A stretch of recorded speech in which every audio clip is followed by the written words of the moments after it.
Thank you. And I want to thank Dragos Rusu and Maria Raiku and also Lavinia Ionesco for inviting, for hosting, for organizing my travels and everything. It is a great privilege to be here and speak with you about sound and the sonic turn, which for me is always also a political turn. And I actually think the kind of following Simina is an extremely serendipitous moment, because I think I'm picking up exactly on that point of a vibrational, resonant sociality and politics, and what that might mean concretely, or how we might be able to work with that concretely at this moment. So I'm going to veer out of sound for a little moment in order to come back to sound.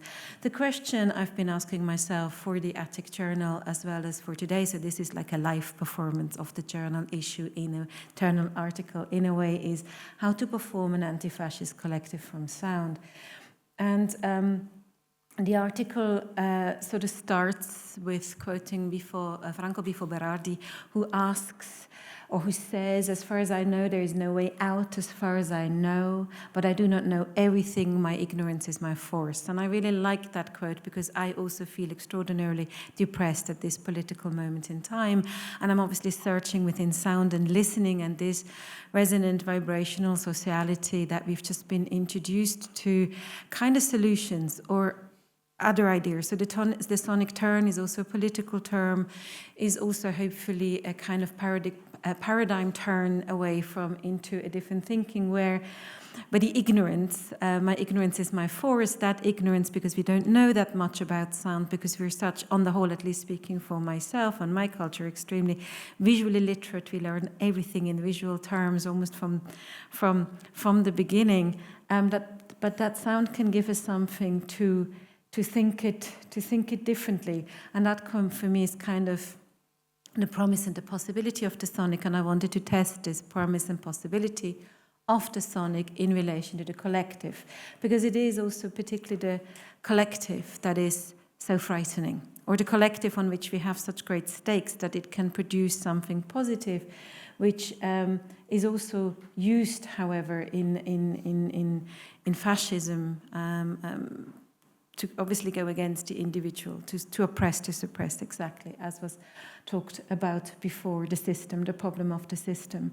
And this promise is interesting for me also in sound, because in that I really agree with, or I find a lot of sort of inspiration, particularly at this moment, with Hannah Arendt, who articulated that the problem lies in understanding, and obviously therefore in our systems of understanding, how we understand and engage in the world. And for her, we need new words and new understanding in order to come to new actions. And writing in the about the 40s, or in the 40s, 50s, and so on, for her the problem was that that fascism was confused with empiricism, with the empire, and that kind of understanding was put on top as if no, we can use these old words and we understand the present. And I think we need new words to understand our present now in order to have the political actions. And I believe that sound and the sonic thinking can maybe go away to get us there. And so maybe anti-fascism is wrong, maybe it's anti-oligarchy, maybe it's anti-authoritarianism, maybe it's anti-hate, maybe we need to even work on that word. But still I think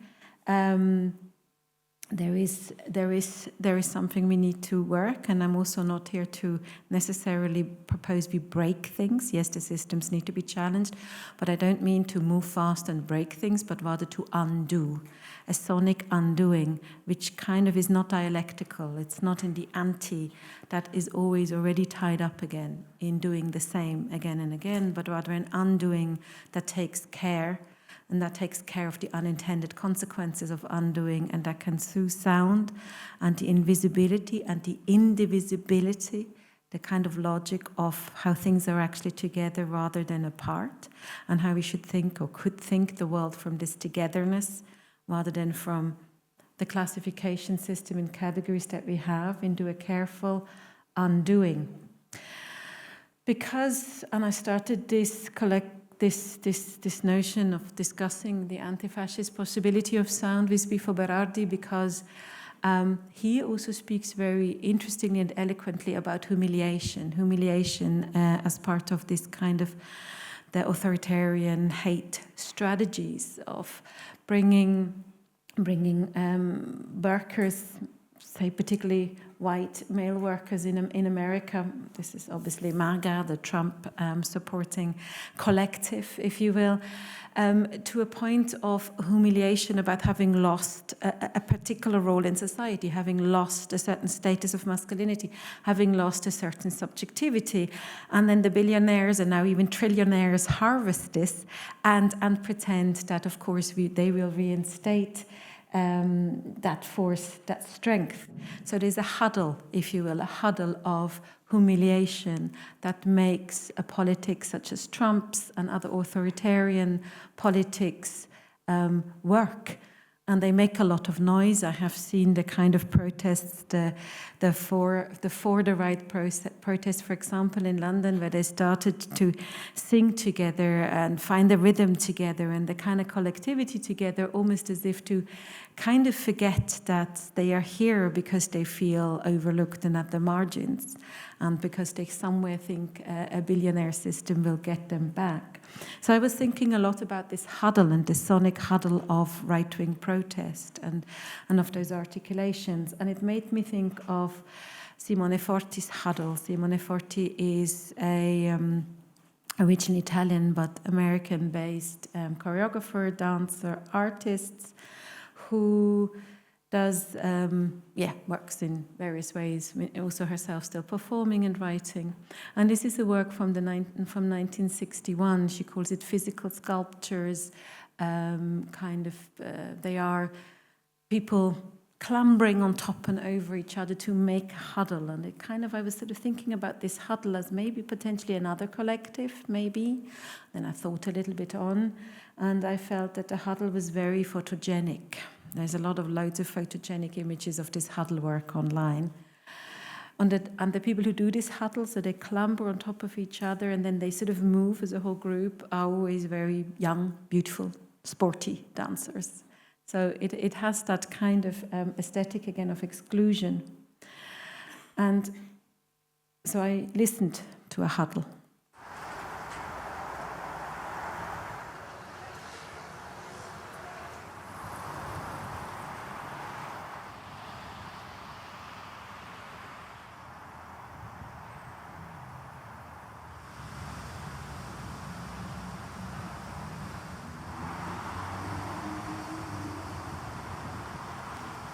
And what I found interesting about this was that, yes, when the camera goes closer, you can hear a bit of breathing, you can hear some movement, you can hear some footsteps of moving. But the huddle I became much more interested in was that other huddle that we hear, that noise of traffic, and the people watching the huddle, those at the periphery, who we don't look at, and who we don't see. And I thought that was really interesting. But who is that huddle? And that invisible huddle, but that we can hear it, and we sort of become part of while staring at this very photogenic image. And I was thinking whether there is in that other huddle that we become part of as an audience member, another strength, another force. You sort of try to whisper, you're unsure, you're together, but you're also not. You're together in watching this.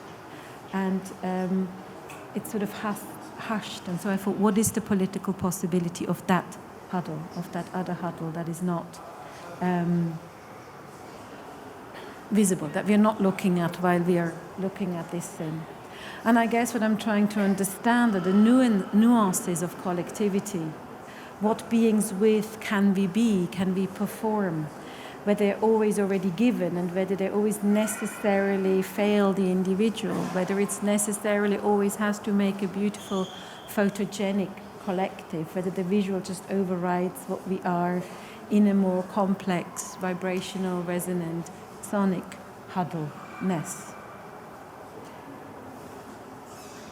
So I'm going to, for time reason, leave this huddle and move on to then another example. So I thought, okay, so what is the most sort of normal sonic collective? It's a choir, and maybe some of you are in a choir, the singing together as quite an important huddle, as quite an important collective. Yes, you have it in the protest, these kind of quite hateful songs against somebody. What else can choirs do? How else can choirs sing? So I will play a little bit of something young. My face was different every day. That is a work he did with the Hong Kong University Choir with Christy Law, Yo Young, and Alison Cheung, conducted by Leon Chu. And he did this in response to a tape sculpture I sent him. So I made this work called cassette album. It came out this year. And I sent 8 artists a sculpture, as maybe a big term, a thing. Let's call it a thing. A thing made out of tape, of the cassette itself, of the material itself. And then it ended up back on a cassette. And I sent him this, and this is obviously the tape. We put around a tape that is a head cleaning tape, so there was never anything on that.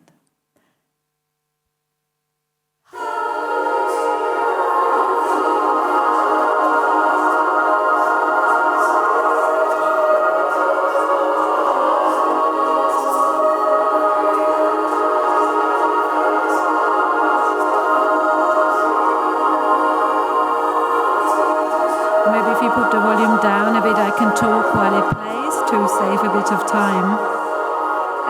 So these voices to my ears find no real harmony. It's not necessarily beautiful. Things stick out. It's kind of not together within harmony, and that is sort of his response to bring these people together. I hadn't talked with him about why he did this response, but my kind of own feeling is there is also something decolonial about that. I know Samsung Young works a lot on the Western classical music and how else that can be performed and what it leaves out from a Hong Kong perspective. And I felt it was interesting that to this idea of a cassette, a cleaning cassette, he would kind of create this performance of voices that are a collective, that are a choir. There is things coming together, but they're also coming together in quite difficult ways. So it's a collective that comes together, but also falls apart again and again, and we're not quite sure. And like he says, my face was different every day, which I think is a very beautiful title for this work. And so what interested me about this is, again, sort of like, okay, so how is this collective done? And what kind of choir is this? What kind of singing? Is that one of those choirs that can escape a fascist and authoritarian system and oppression and organization? And again, a slightly abrupt stop. So I then looked at a recently published article called Chorgemeinschaft und Volksgemeinschaft, Core Community as Folk Community by Rosa Klee. It was published in Positionen, which is different texts to contemporary music, and a special issue on choirs. And Rosa Klee, the author, asks us, is it possible to pursue an anti-fascist choir practice? And she looks in particular at German choirs. And it's a really interesting text on how people sing together, also historically, before the Weimar Republic, because before the Weimar Republic there were a lot of what you call democratic choirs, and during the Weimar Republic they became ever more fascist choirs. And that is, to me, I mean, obviously it's shocking, but it is also very interesting. So she also talks about, you know, if there was a choir singing now, would you sing along? Would you sing along? Under what conditions would you sing along?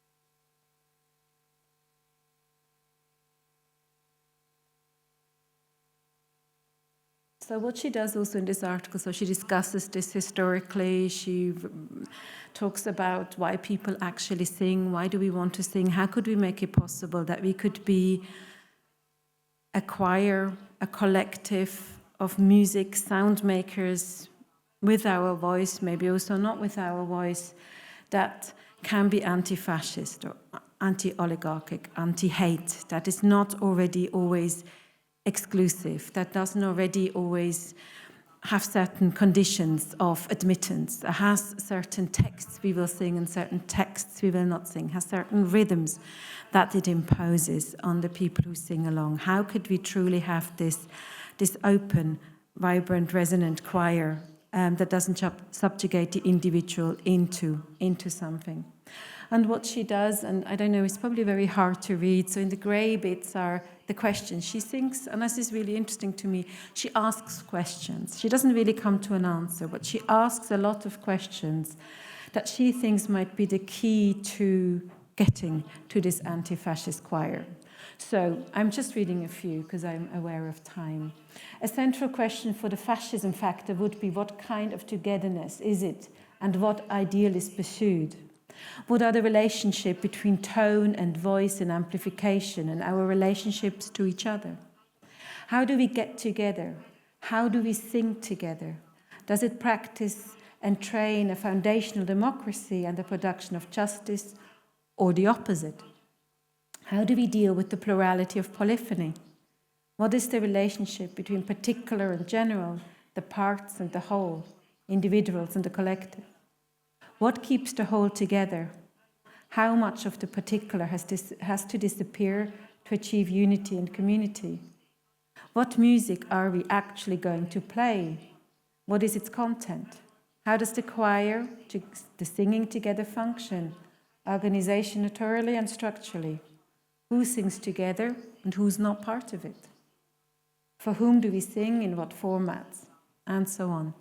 And she sort of discusses what these questions could serve, that maybe, and I sort of feel, well, maybe any choir that already exists and that wants to found itself, because the singing together is always necessarily political, should discuss these questions maybe, kind of as an idea of, okay, so what do we think about these questions? And the choir we're founding here, or the choir we've been for 20 years, how do we respond to these questions? I thought there was something quite interestingly pedagogical in there, to think about that and such questions. Also, the last two are obviously quite interesting. Are we singing for or as Germany? So are we singing for or as a country, for or as this particular grouping? Do we want to create a magic unity through singing, by bringing Germany to sound, or you can replace Germany with any country or with any collective you're representing. So this notion of representation. And what I felt, for me, were the questions then, having translated them and thought about them, became useful, was to maybe write a manifesto. And probably that is also very hard to read.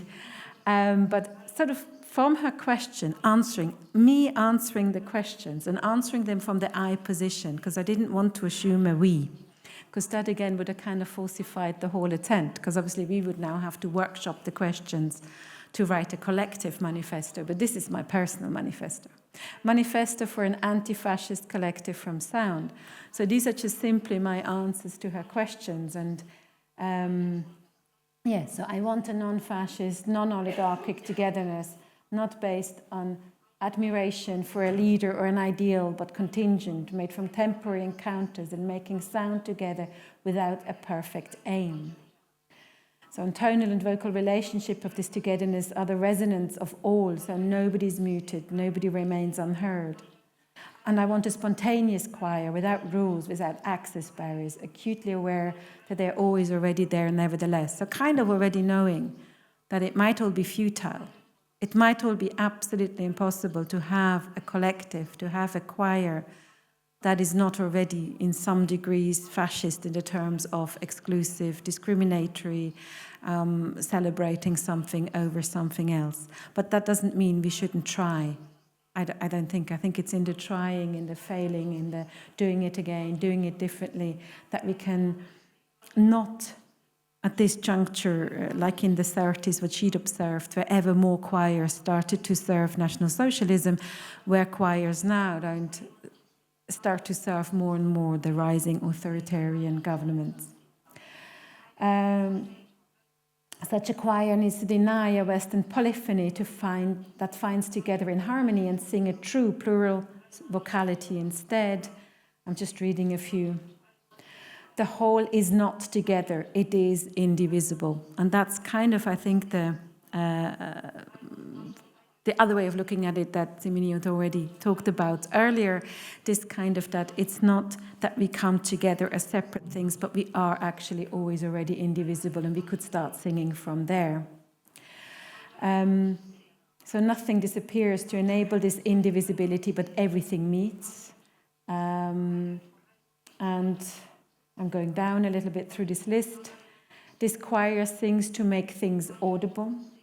There's no purpose, but a lot of motivation. I think that's important. This choir does not sing for or as a country. Its magic is that of sound, because she was asking, can this choir sort of hold the magic of a place, a country?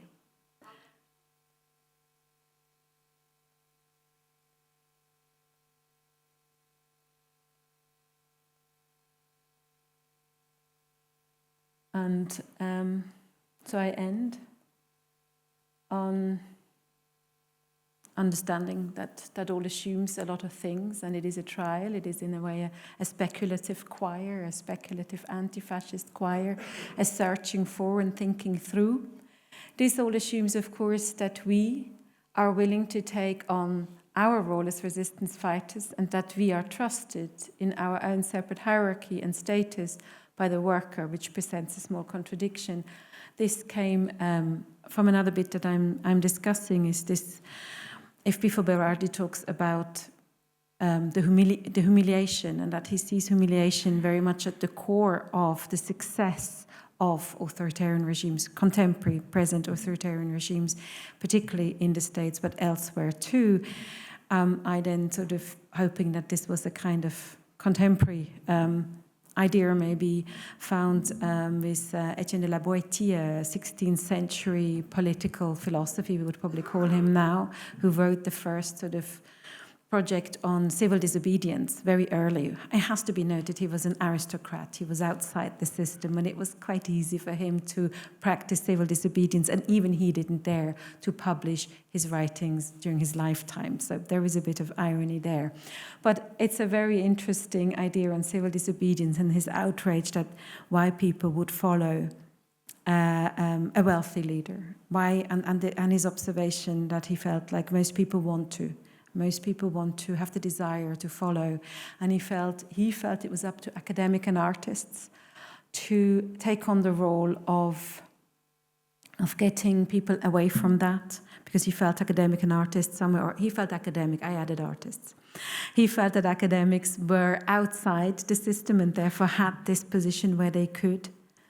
And I think actually it's got to be all of us. There's this contradiction between going against a hierarchy when you then say the academic, who at that time, we're talking 16th century, of course, would have always been a wealthy person, could do that work, because then you just have another leadership and another hierarchy and another problem. So that is kind of, after writing the manifesto, the call to us that we take part in being willing to have these resistance fighters, and obviously I see as a sonic resistance fighters who are in a polyphonic, indivisible choir, where we understand that we are understand our relationships through those vibrationalities, and therefore through the responsibility, rather than through individual gain and hate.